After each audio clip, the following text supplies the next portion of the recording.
So welcome to the webinar. This is going to be a broad informational webinar about the Family Data Jam competition, which is new. So we'll be covering what the old Data Jam, or not the old, but the original Data Jam competition comprises and how Family Data Jam is a little bit different, the requirements.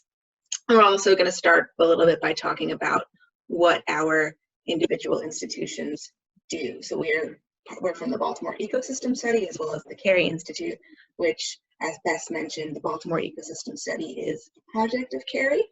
We're going to be talking a little bit about data literacy broadly, which makes up sort of the basis, the heart of Data Jam, and then going through logistics, submission, project components, and requirements for Family Data Jam competition, and then steps for getting the ball rolling on your part, how to get your family started, your team started with Family Data Jam. And so we will begin by introducing the work done by our different institutions. So I'll let Bess talk about BES, or Bess.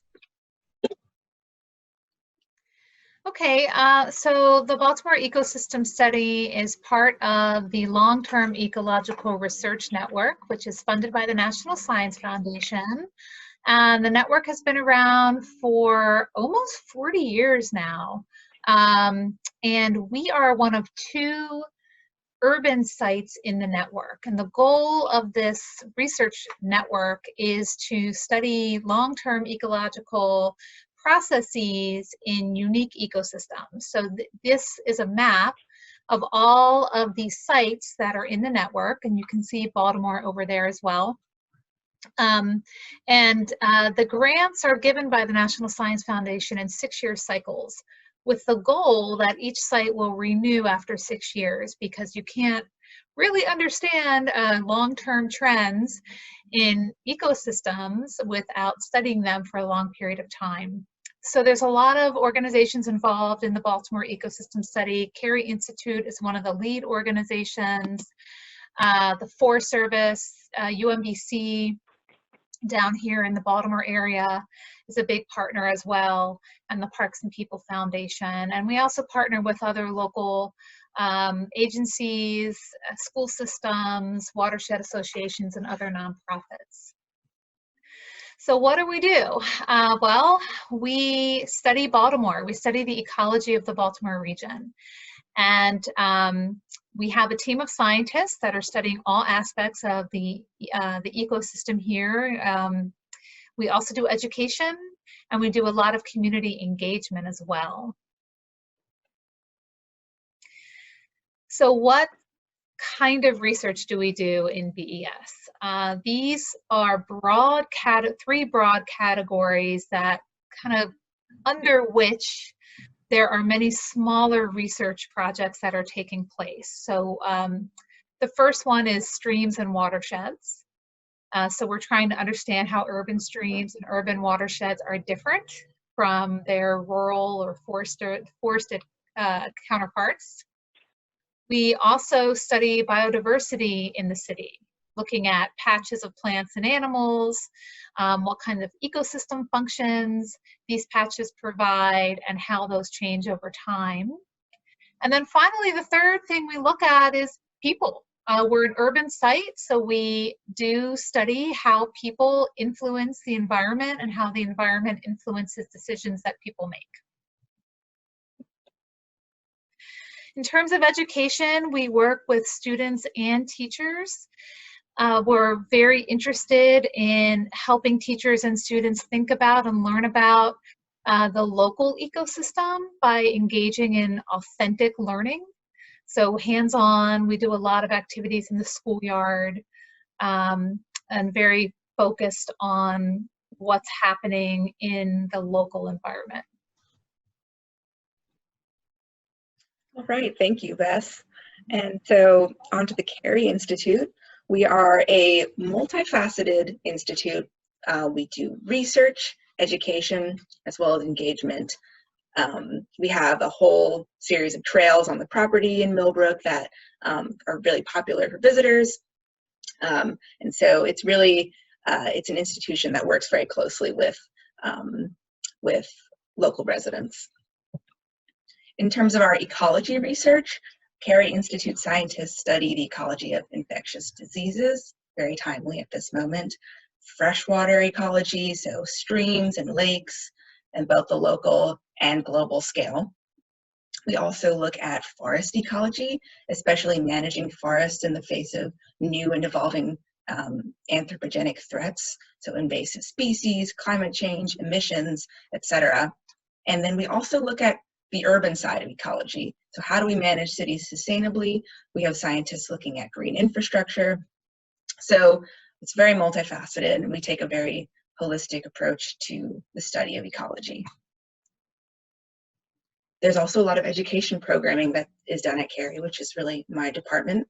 So we provide field trips for local schools. We also have a whole schoolyard ecology curriculum where Cary educators will actually go and visit local schools and instruct kids with conducting ecological inquiries in their schoolyards or their backyards, or just local environment around their schools. We have also high school and undergraduate research opportunities. So one thing that I also work on is the Mid-Hudson Young Environmental Scientists Program, which is a summer ecology research program for local high school students, which is great. And we have a research experience for undergraduates, or REU program, that we offer. And we also do some teacher training. So we have a summer fellowship for local high school teachers. 2 local high school teachers per summer will come and work with Cary educators to sort of develop their own curricula and their own teaching styles. It's a really cool opportunity. All right, so now we're going to move on to the meat of it, data literacy. Okay, so if you're an educator or a scientist or a science educator, I'm sure you understand that students struggle with data literacy, whether it's making graphs, interpreting graphs, figuring out how to analyze large data sets. Students really struggle with this. And this is really what the Data Jam was born out of, kind of this struggle that students have to understand data. So we've kind of honed in on what we think students need to be able to do with data, and that includes accessing the data to begin with, learning how to organize and summarize and draw conclusions from their data, also evaluate and critique arguments using data, and dealing with variability. So, you know, why does the data look the way it does? How spread out the data points are. So these are kind of the struggles that students have. This is what we feel students should be able to do, and this is really why the Data Jam came to be. So the next generation science standards, as you probably know, were adopted by Maryland and New York, right?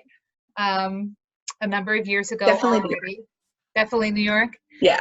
Okay. And I think if you advance again, there's a little box pop up over. Oh, there we go. There we go. Okay. So right there in the science practices from the next generation science standards are these data literacy skills. So everything that the Data Jam does ties back into these standards that our states have adopted. All right. So now we're going to start talking about Data Jam and Family Data Jam competition, which ties into this data literacy. And we'll start with some examples, or talking about Baltimore's Data Jam competition. So Baltimore has been running a Data Jam competition for quite a few years now. These are just some kind of screenshots and some photos of some of the projects that we've had over the years. The one on the right is a little hard to see, but if you're familiar with Minecraft, these students used Minecraft. They were studying land cover in schoolyards, and then they used Minecraft to create the proportion of different land cover types in these like squares from Minecraft, which was kind of a cool project. So our competition in Baltimore, it's similar to the Hudson Data Jam. There are some key differences. So depending on where you live, where your students are, you'll want to direct them to either the Hudson Data Jam webpage or the Baltimore Data Jam webpage. But we have a middle and high school categories for our competition. and the students have to select a data set that either comes from our website that we've provided, or they can go out and find their own. And then it's up to the students to form their teams and come up with their graph, identify their trend in the data, write up a report, and then the creative part, that's really where the students have a lot of fun. So these are just a couple photos of past projects. We've had all sorts of projects before, everything from stop motion animation to the one on the bottom left was an interactive infiltration display. We've had kids do more of the traditional science fair trifold boards as their creative component. We've had songs and poems and comic strips, videos, all kinds of really cool projects that the kids created to communicate the trend in their data set. And the Hudson Data Jam competition is similar. We also have our middle and high school categories, and we are currently in our 7th year. So competition was established in 2014. And this is looking specifically at Hudson Valley ecology data sets from a whole variety of sources, some of which come from Kerry scientists, some come from Riverkeeper, which is a local watershed organization. Some come from the Hudson River estuary program. And in the past, we've had a really amazing variety of creative projects from both our middle and high school students. Here are a couple examples. We have on the upper left, I'll go clockwise. We have an interactive sort of 3D graph of different levels of different kinds of pollutants over time at both the lower and upper regions of the Hudson. I really like this one because it just brings the data out and makes it a lot more literally tangible.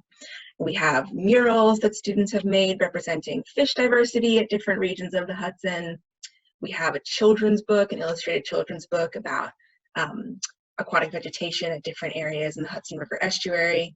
And we've had some really cool comics as well. And this is a great comic that I uncovered about bee populations and how they relate to pesticide use over time. So how is the Family Data Jam competition different?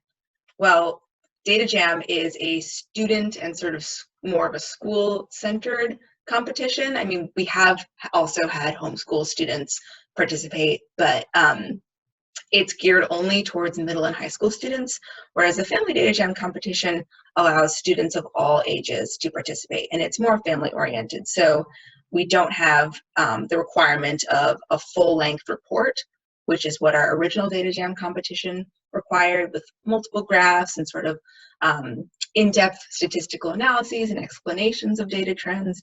We instead are putting more of an emphasis on the creative, collaborative aspect of data exploration, doing these artistic projects with only a short interpretive paragraph about your data set. And I included this photo of one of my favorite Data Jam submissions, which was an illustrated book about PCB levels in fish in the Hudson River, which is one of our most popular data sets to use. So as I mentioned, children of all ages from elementary through high school can participate. Their parents or guardians or another adult in the house. It's really all inclusive, and it also emphasizes collaboration between people of different ages, different skill levels, and the dates, the due dates for registration, submission, and for the announcement of winners are, they align with original Data Jam. So the original Data Jam is still happening. This is just an additional iteration of Data Jam we've created to make the competition more accessible for distance learning and for students who perhaps are less familiar with data analysis. So we've actually just pushed our registration date forward 1 week to May 13th to give a little extra time. So registration really just entails registering your team, so filling out an informational form about how many team members you have and where you're from. And then you also need to fill out a parental consent form, which just says, I'm allowing my child's project and potentially any photos of my child to be publicized, or you could say you don't want that as well. But those are required for consideration for the competition. And then our winners will be announced most likely online by June 19th. All right, so here are the key components of the Data Jam competition. Family teams must include at a minimum 1 child and 1 adult. And that adult could be an older sibling, as long as they're 18 or older, a guardian, a parent, and there's no upper limit. You can include your extended family. You could even include family friends that you're in close contact with at this time. Anyone that you really want to bring into your team, the more the better, I think. As I mentioned before, you're going to register your team and submit your parental and guardian permission forms for release of creative projects and photos, if you desire.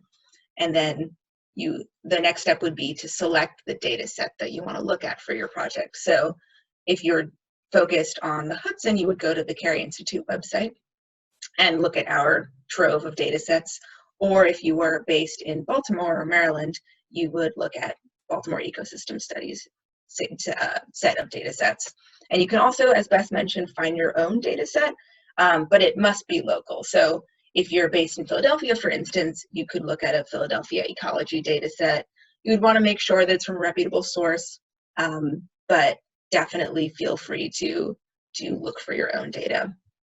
And projects we'll be going a little bit more into the specifics of judging and criteria, but I'll just say for now that the projects will be judged on a brief written component, 1 to 2 paragraphs where you're interpreting your data, talking a little bit about your creative project and the goals of your creative project, what you're trying to communicate, and then also the creative project itself, which could be anything from a visual art piece to a podcast, a song, a video. We've had all sorts of submissions in the past, and it's really interesting to see what students produce. I like the Minecraft a lot. I've never seen that one before. And so you may be wondering at this time, if you are sort of a team leader and parent or guardian or older sibling in your family team, you may be wondering how best to support your team during this process. So besides registering your team and signing the consent forms, one of the most important responsibilities of the team leader is to just keep your team on track, make sure that they are organized and getting the different project components done, hitting every checklist. And we actually have a form online, sort of a report form that walks you through every single component of the written part of the project, so you don't really miss any vital piece of information. You can also help your young learners choose a data set. So it can be a little overwhelming to look at all this data online and know which one you want to choose, but really the most important thing is picking a topic that you're interested in. So definitely helping your kids or the people you're working with get excited about the data, get them interested in it. It's also very helpful to have someone guiding with Google Sheets, just navigating computers in general, if you have experience with Excel or any other spreadsheet software. And it's also important to help your young ones draw conclusions about data, which can be a little bit tricky, but that's really where the graphing comes in. We'll go a little bit over what different shapes of graphs look like and how you can interpret that and how you can draw conclusions from those graphs. So it can be tricky for younger learners who haven't worked with data before to interpret graphs, but I do think that our data sets are very amenable to sort of accessibility to a wide audience. So here's just our rubric for the written component of the project. So you'll only need to submit about a paragraph or 2 of text, and this will include the title of your project, at least 1 graph generated from your chosen data set, whether that's a line graph or a pie chart or a bar graph, whatever works best for your data set, and a few sentences summarizing the graph and any trends you observe. And then you want to spend a little time talking about why you think your observed trend occurred. So that's really where your background information on your chosen topic will come in. So let's say you're graphing like bee populations versus the amount of pesticides applied over time. Maybe you see that as pesticide application increases, bee populations decrease. You want to ask, why might that be? Perhaps it's because bees are reacting adversely to pesticide application. And that would be sort of your explanation for the observed trend. And this is where, again, like this extra background information will come in handy. And many of our data sets on the Cary website actually come with a PDF of a lot of background information on the data set, which will help you guide in the interpretation. You'll also have to cite your data set using a standard format, such as APA or MLA. And finally, you should write a few sentences about your creative project. So what are you trying to communicate through your piece?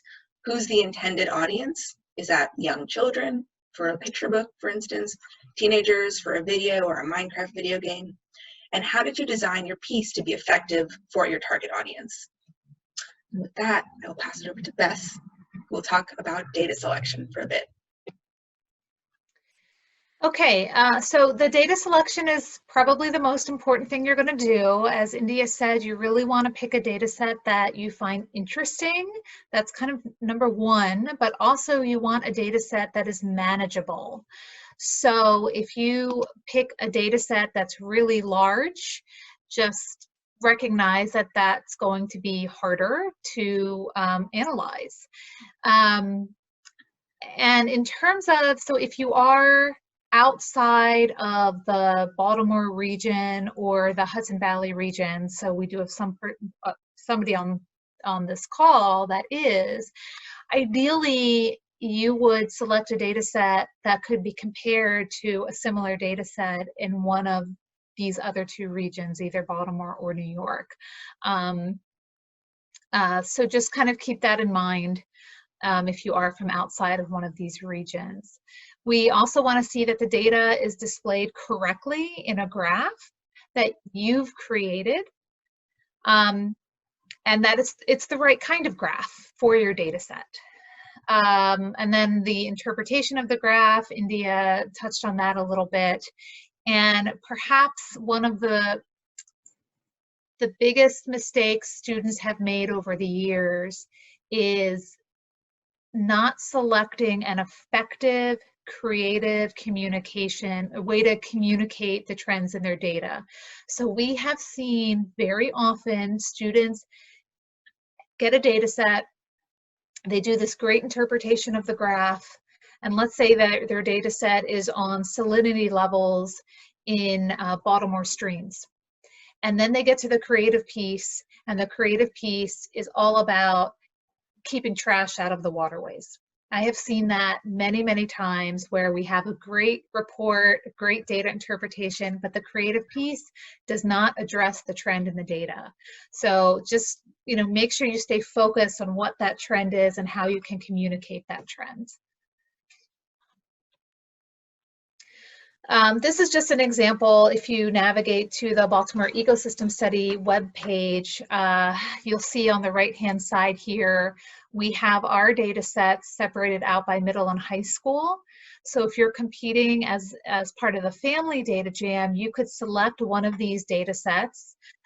We have the data in a spreadsheet, and then we have a Word document that we call metadata, which is data about data, information about data. So it tells you where the data came from, when it was collected, who collected it, how it was collected. So there's some background information about the topic, the research project that collected the data.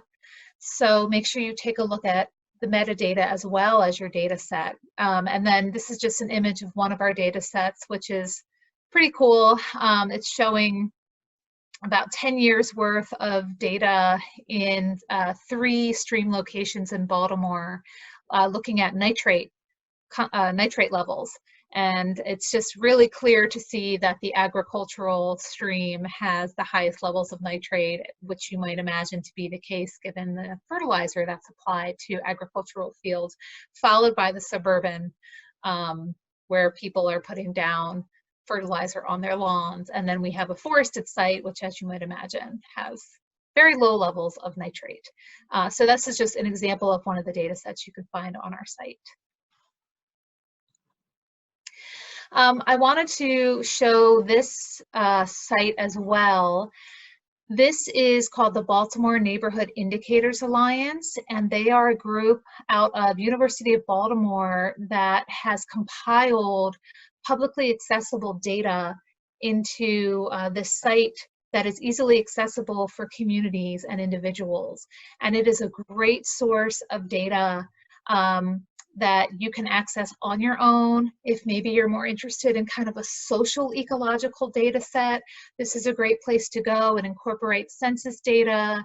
It also has things like number of trees planted in different neighborhoods over the years. It has data on number of people that commute to work by bus, by car, by other modes of transportation. It has information on energy uses. It's just a really great additional source of data for the Baltimore region. So something to think about if you're looking for data on Baltimore and you don't really love what we've already provided on the website. It's just another source for you. Cool. All right, and so thank you, Bess. So on the Kerry Institute website, we have about 50 data sets covering a range of ecological phenomena, from climate patterns to wildlife diversity to human impacts on the local environment. And these data sets are sorted by their difficulty, their level of difficulty or complexity. So level 1 being the most straightforward, the most accessible to interpret, with clear trends, only 1 or 2 variables, mostly time series data. So 1 variable versus time. That's pretty simple to interpret and definitely recommended for Family Data Jam. However, if you have team members who have a lot more experience working with data or are particularly ambitious or have been working with local data in school perhaps, level 2 and level 3 data sets would be a fun challenge for those students. And students can also compare multiple related data sets for an added level of complexity. So say we have this oxygen levels and invasive aquatic plants data set, which is a level 1. And we also have a data set that is water bug populations in different invasive aquatic plants. A student could potentially compare the two to look at the relationship between dissolved oxygen, invasive aquatic plants, and water bug diversity. Could be an interesting project. And as I mentioned before, almost all of our data sets are enhanced, which means that they come with a PDF of metadata or background information that, as Bess was saying, tells you who collected the data, why they collected the data, and just gives a broader context for why these studies were completed and done. And it can really aid in the interpretation of the data. I also wanted to show this quick video, if it will play. I think it will. I wanted to walk you through a cool resource that the Kerry Institute has to offer, which is called Tuba. And Tuba is an online data portal for graphing. It's interactive, it's very easy to use, and this is the Hudson Valley data portal on Tuba. So almost all of our data sets are on this website. If you click up at the top, they're all sorted by level, but also by the topic that the data set covers. And so all of these cards are our data sets, and you can select one. So I will be selecting air temperature at Poughkeepsie. And so when you click on that, you are brought to the metadata sheet, which has background information. This is sort of the first thing you're brought to, so you can read about the data to see if you're actually interested in it. You get a list of the variables, it's very clear. And then when you X out of that, you have all of your data points, and you can simply drag and drop your variables from the left-hand side onto the axis you want to graph them on, and then it immediately plots your points. So if I want to plot air temperature over time, I put year on my horizontal or my x-axis, temperature on my y-axis. I can also put in a line of best fit or a least squares line to get sort of an overall view of what the trend is. And so you can see when I added this line, it's very clear that there is an upward trend or an increase in temperature over time. And this is a really great tool for especially students who don't have a ton of experience graphing. It can be a little bit easier than using Google Sheets. You can also change the type of graph you use. It's just, as you can see, it's automatic, super user-friendly, and it also, there's abundant instructional material to this. You see in the bottom right-hand corner, it says user guide. If you click on that, they'll tell you all you need to know about navigating this website. So it's really great that we have this. Highly recommend checking it out and just playing around with it. It's really fun. And so the next thing that you want to look at after you've actually graphed your data is identifying trends. What is the shape of your graph? So with the previous slides example, I identified an upward trend in our graph, but there are many other possible shapes that your dot plots or your line graphs can take if you choose to use those types of graphs. So do the data increase and decrease in fairly regular intervals, like a cycle? Would that be a cyclical pattern? If you're plotting multiple variables over time, does the shape of one variable's plot follow the shape of another's in what could be interpreted as a possible correlation? Or perhaps your graph has a few obvious outliers or just points that simply do not fit in with the rest of the points, either much higher or much lower. And then your goal after identifying these trends is to propose why they've occurred. And that can be tricky, but it's also an interesting sort of mystery. That's really where this story comes in, where you're piecing out why the data looks like it does, and what sort of story that tells about how an environment is changing over time, or how one variable is related to another. It gets interesting, for sure. So that's when the creative component comes in, after you have graphed and interpreted your data, tried to think of an explanation for why your data looks the way it does. Then the creative component is what you can move on to. So each team is required to submit a creative component as part of their Family Data Jam project.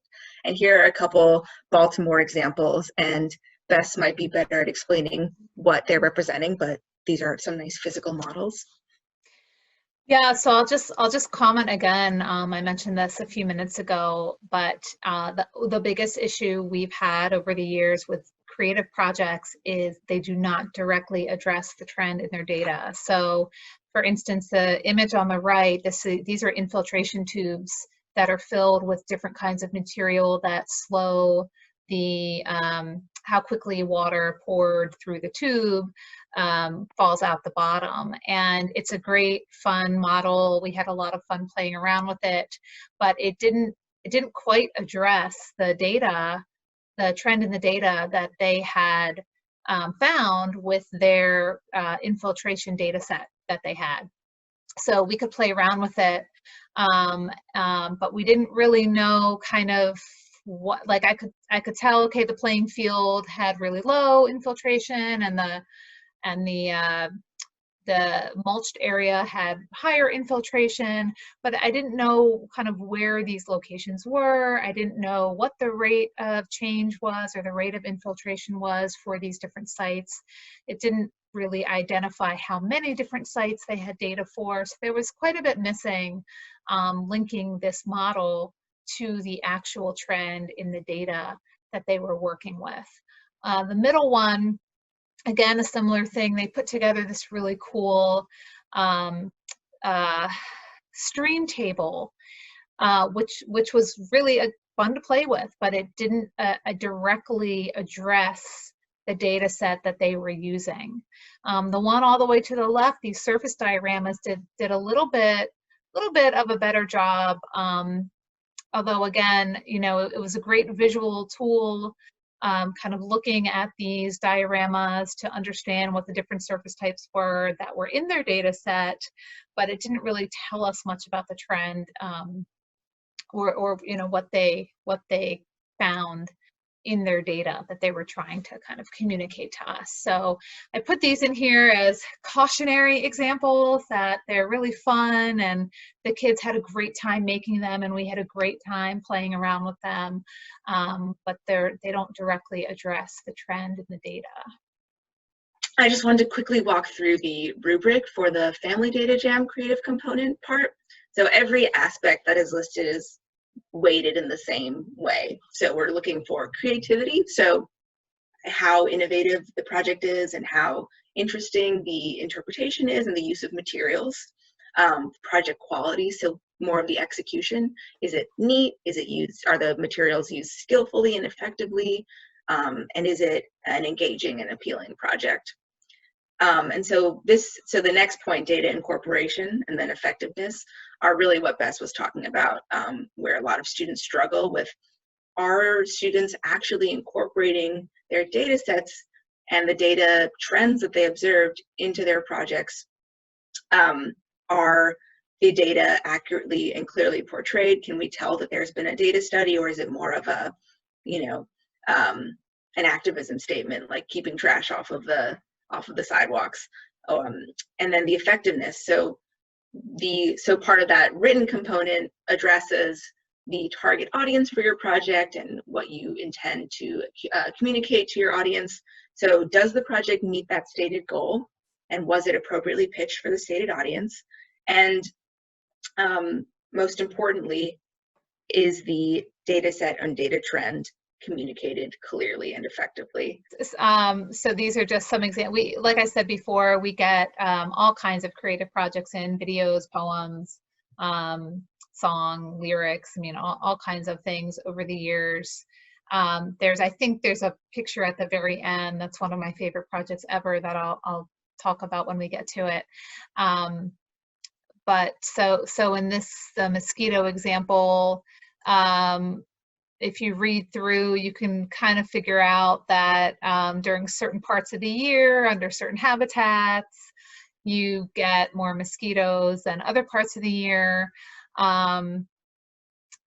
You know, but then they kind of end with, you know, mosquitoes cause disease and we want to control the mosquitoes, which is more of a like public service announcement than anything else.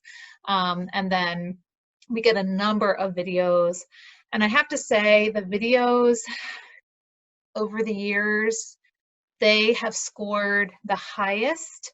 I think not because they're the most creative, but because it's a lot of the videos just slap the graph right in there and they figure out a way to talk about it. It's easy to visualize with a video because you have a lot of time and a lot of different frames you can use.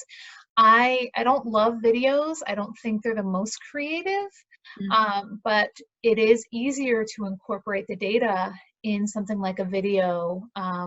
So it just, you know, I would pick a medium that your family, your students, your team finds exciting, and just do the best you can with it.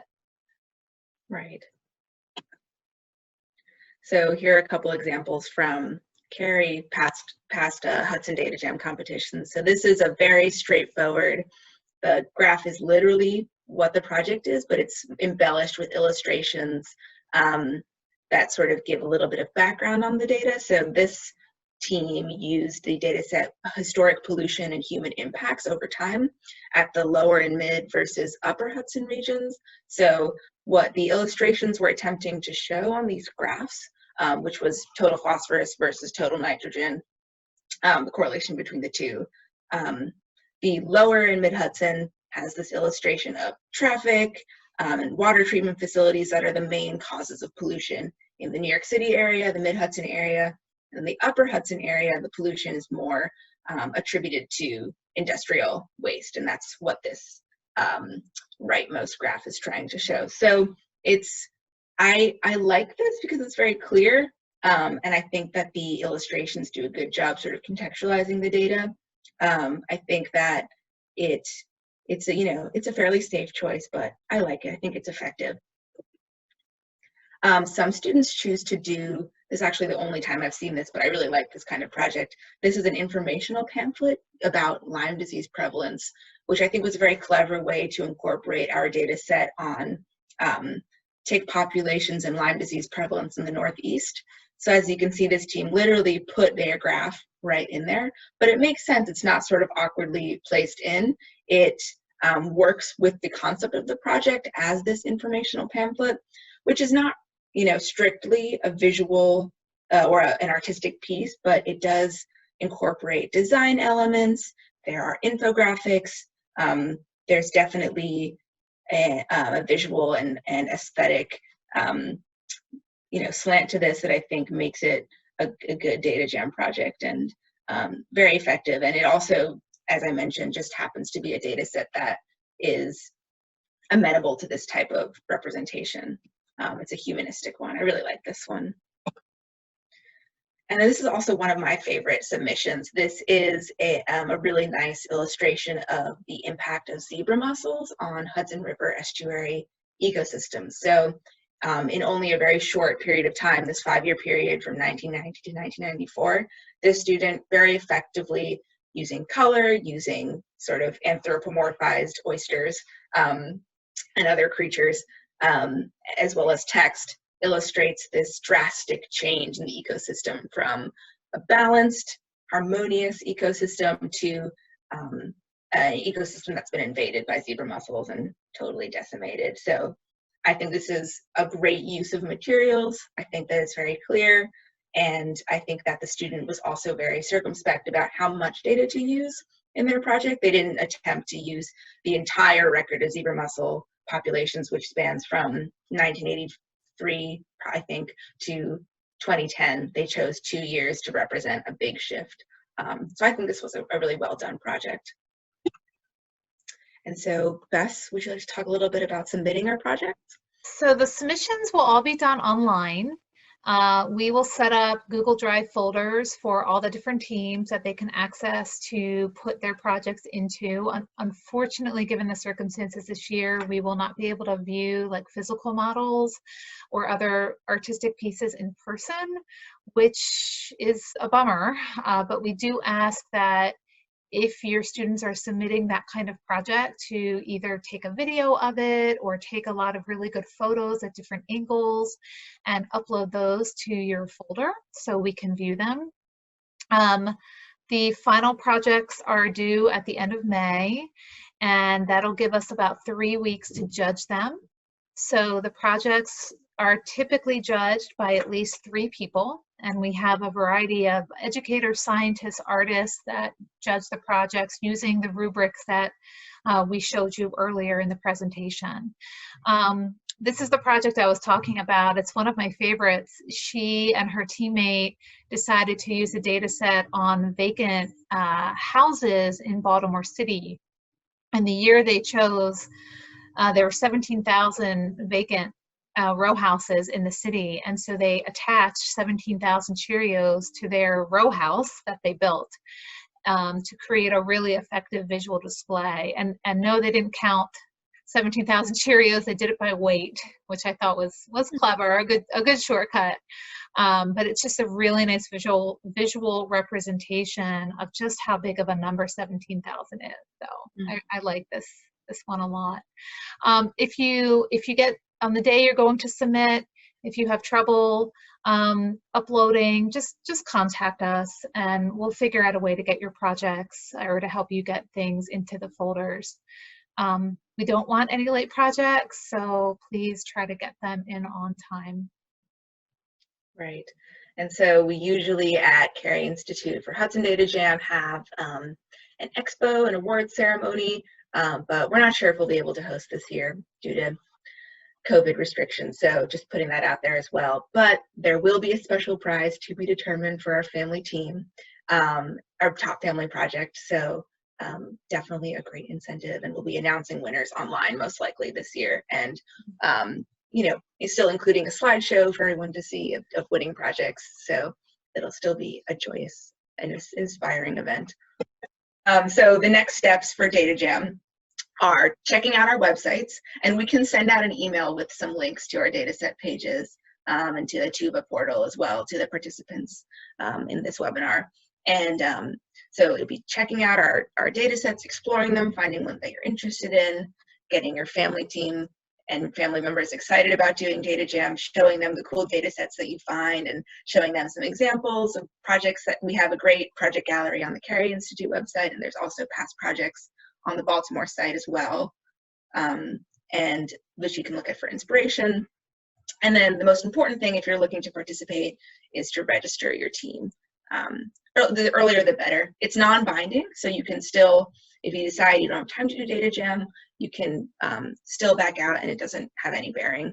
But definitely register as soon as you can so we can know how many teams we have, how many judges we'll need. That'll be very helpful. All right, and here are our contacts. So if you, Bess, do you want to explain who Chelsea is, I guess? She wasn't actually present. Chelsea is my assistant, and she's just another person down here in Baltimore that's working on Data Jam. So if you have questions about the Baltimore Data Jam, you can contact me or her, or India if you're participating in the Hudson Data Jam. And we did have a question about where to find comparable data sets in other areas, specifically like the Finger Lakes region. And I'll just comment for Baltimore, we have something called the Maryland Biological Stream Survey, which which is a really cool stream data set that volunteers go out to streams all over the state, and they collect macroinvertebrate data and other kinds of stream water quality data. And that's a great source of data here in Maryland, and other states may have similar projects as well, and the data is all publicly available online. But India, I don't know if you have ideas for data sets in other parts of New York. Right. Right. I can compile some resources, but off the top of my head, I mean, any citizen science project will have a readily available data set, but also the New York State Department of Environmental Conservation will have a lot of publicly available data sets. So that would be a great place to check out as well. And any other sort of nonprofit ecosystem study institute would have. So I wonder if potentially public universities would have publicly available data sets from their studies that are being done. But I can look into it as well, definitely. And Mary Beth mentioned that the Community Science Institute will have Finger Lakes region data. Thank you, Mary Beth. Awesome.